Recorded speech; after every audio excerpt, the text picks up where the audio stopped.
Quero avisar o Estado de São Paulo, ou melhor, como dizia o Paulo Henrique Amorim, os bancos que administram a massa falida do Estado de São Paulo, que eu sou ninja e não tem paywall que me barre. Então já consegui abrir aqui, não vou falar como, mas a matéria é daí, ó. Armas desviadas, e não vou dar dinheiro, não vou sair, não vou passar pelo paywall pagando, não. Vai ser vai ser com métodos ninja mesmo. Mas então, ó, armas desviadas de quartéis abastecem facções, clubes de tiro e milícias. Olha que maravilha. Investigações apontam desvio de mais 200 mil projéteis.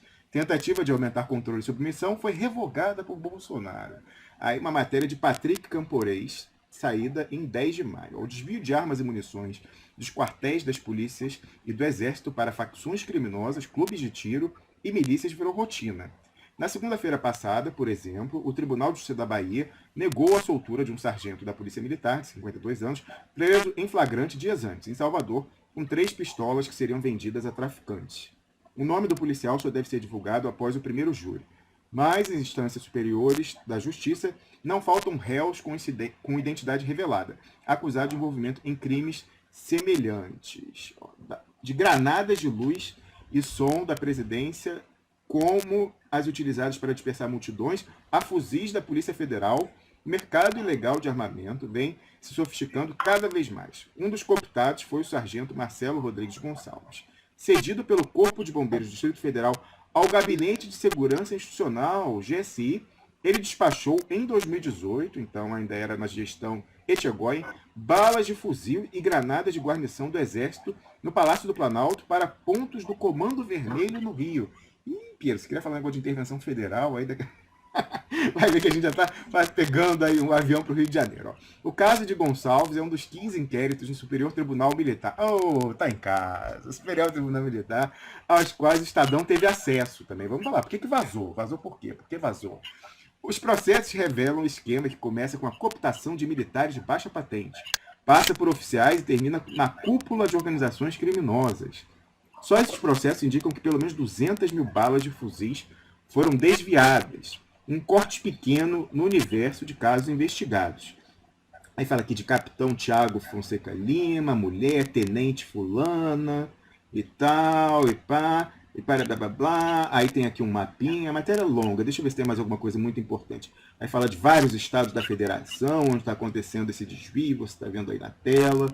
Eu coloco o link na descrição do programa, interessante, né? Então, vazam da Justiça Militar, lá do Superior Tribunal Militar para o Estado de São Paulo, né, essa publicação, dando conta disso.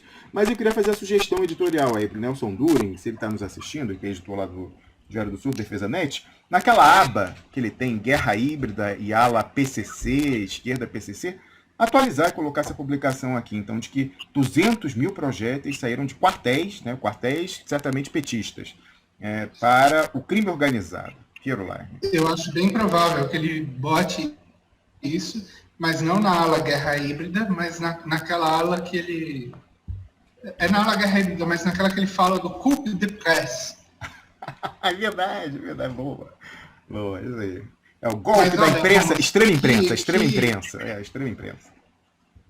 Que gancho mais do que pertinente esse que você colocou. Obrigado, MFITEX, por me marcar. Se você aí que está nos assistindo vê algo de interesse da nossa análise aqui, me marque nas redes sociais ou então mande lá no grupo no Telegram. Piero Largue. Porque, obviamente, toda a atenção dessa semana está girando em torno desse problema da Polícia Federal, né? Hoje à tarde vai ser às 15 horas, vai ou não vai ser o depoimento dos 3 generais, né? Nessa esticada de corda que o Celso Mello deu, depois a gente comenta isso. Mas, veja bem, tudo gira, né, em torno de 2 eixos principais, né? E aí, olha como a gente vai engatar essas coisas quando voltar para 2008. Os 2 eixos são o inquérito lá das fake news, né, de um lado, né, e como isso está associado ao chamado, né, gabinete do ódio, etc. e tal, enfim, aos filhos do Bolsonaro e tal. E na outra ponta, né, o caso das milícias, a ligação com Marielle, etc. e tal. Então aí, eis que aparece uma história absolutamente notável, né? Dessas coisas que, enfim, são públicas. Só que as conexões não passam pela cabeça de imediato, né? E só nas conversas que vão aparecendo. E nessa noite, aliás, melhor até na madrugada, eu acabei tendo uma conversa com um outro amigo, né? Que tinha voltado à história da intervenção do Rio de Janeiro em 2018, né? Porque o que a gente cita muito da história da intervenção do Rio de Janeiro de 2018, né? É o general Braga Neto, que foi o interventor, né? E que hoje assumiu essa posição quase de um primeiro-ministro, né? O tal do presidente operacional, um artigo que inclusive saiu republicado lá no Defesa Net. Pois é. E esse amigo, que teve alguma atuação, né, que chamaram ele para discutir uma questão de segurança pública lá, né, chamou a atenção para uma reportagem do Globo da época, que ele diz, e eu até te mandei no Telegram. Certo. Se você quiser pôr na tela aí. Vou colocar. O título da reportagem é Interventor Federal diz que Rio é um laboratório para o Brasil. Opa, mas é assim de papel passado, né? Eu acho incrível, não precisa... não é sutil. Tá aqui o print, um print do matéria do G1, do dia 27 de fevereiro de 2018. Interventor federal diz que Rio é um laboratório para o Brasil. Aí o lead, de acordo com Braga Neto, é o Braga Neto, não há planejamento de ações permanentes em comunidade. Segundo a autoridade, o objetivo da intervenção é recuperar a credibilidade da segurança pública. Matéria de Henrique Coelho e Marco Antônio Martins. Mas aí, olha só que coisa absolutamente notável, Ramos, porque ele estava comentando, né, que na época que ele foi chamado para discutir isso, ele foi encaminhado não para o Braga Neto, mas para o sujeito que tinha assumido como secretário de segurança do Rio de Janeiro de então, que vinha a ser o general, eu acho que era de brigada, mas foi promovido a divisão bem nessa época, Richard Nunes.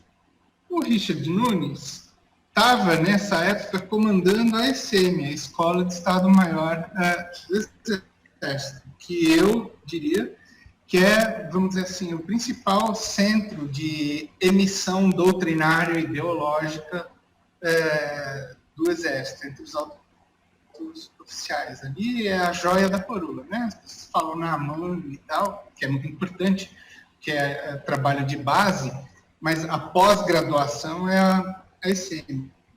Ele era o comandante da ECM, inclusive, se não me engano, foi ele que fez a transição na ECM para transformar as monografias que eles faziam. O major recebia o título de quadro do Estado-Maior do Exército, que é o que permite a ele se tornar um general no futuro. Quem não faz ECM não vira general, mas ele transformou isso em tese e dissertação reconhecida pela área de ciência política da CAPES. Mas vamos lá, isso é coisa. Enfim, esse Richard Nunes assume, como general de divisão, a Secretaria de Segurança Pública do Rio de Janeiro. Ele tinha tido, segundo eu vi na biografia dele, numa notícia aqui eu vi o currículo dele numa notícia do Defesa Net, mas também no blog do Exército. Enfim, diz aqui, Nunes se formou em artilharia, né? Artilharia, de novo, mais um artilheiro. Quem é da artilharia, Holmes? É o Bolsonaro, é o Pujol, enfim, o pessoal da artilharia está nadando de braçada aí na nova realidade. Mas tudo bem, vamos dizer que é uma coincidência, né? Fez artilharia na mão e direito na UERJ. Aí foi seu colega, olha Holmes. só. Ele tem mestrado em Ciências Militares na ECM e foi professor da Academia Militar de West Point, nos Estados Unidos. Né? Antes da ECM, ele coordenou ações de defesa química, biológica, radiológica e nuclear na Copa das Confederações 2013. Né? Olha, só vou colocar se alguém tiver interesse em olhar isso daí, quero ver se ele entrou via vestibular ou como militar, com aquelas histórias aí de transferência. Entrou numa história de transferência interna ali na UERJ, inclusive, já foi desbaratado uma vez uma máfia que vendia essas vagas de transferência interna e não sei o que tal.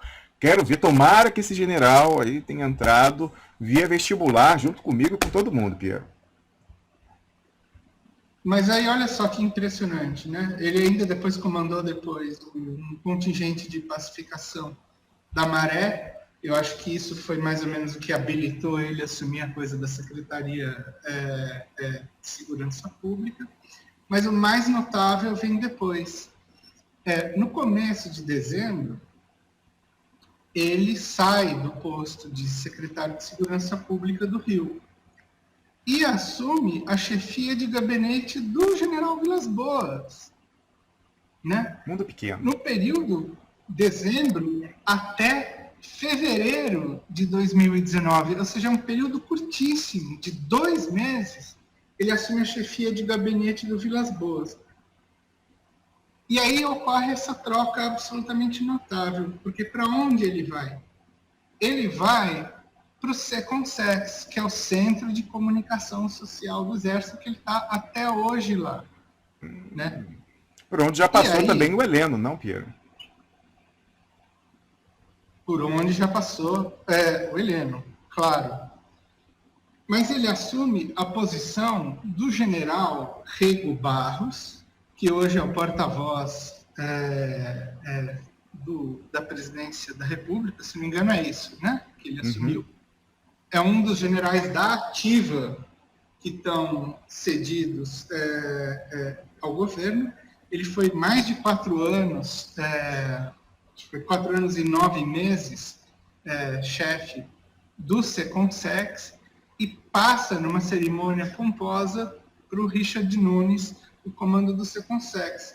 E aí ele, no discurso, fala essa coisa absolutamente notável, que eu quase caí de costas. E eu mandei para você o print até do que ele disse aí, se você quiser colocar... são essas aspas tela, aqui, né? Você está vendo? É um print. Está aqui na tela, o pessoal está vendo em casa também. Que tem eles ali em forma, né? Fazendo a troca de comando, tá vendo? Uma foto deles. O Richard Nunes à direita. Sim. É esse de bigode. Certo. E o Rego Barros à esquerda ali, né? E aí ele diz assim, né? O Rego Barros na despedida, né? O ingresso do Exército Brasileiro nas mídias sociais foi lembrado, né? Essa notícia do DefesaNet, né? Aí, abre aspas, mergulhar de cabeça no submundo das mídias sociais, Facebook, Instagram, Twitter, WhatsApp, portal responsivo, e-blog, etc. E se tornar o órgão público com maior influência no mundo digital no Brasil, exigiu sangue frio na interlocução sem rosto, típica da internet, suor à frente do teclado e lágrimas de emoções pela conquista do sim. Gente... Mas isso aqui é batom na cueca, Piero. A maior influência na internet brasileira é de papel passado do Exército. De quando é essa publicação, Piero, a data? Deixa eu ver. Essa publicação, quando na troca de comando, isso foi em 15 de fevereiro de 2019, logo depois da posse do Bolsonaro. Ah, mas é para cair para trás mesmo. Então quer dizer que o Exército, ele próprio fala que eles são quem mais influencia a internet brasileira. Olha. E que entrou no submundo do WhatsApp, do Facebook. WhatsApp, é importante. WhatsApp. Isso, Romulo.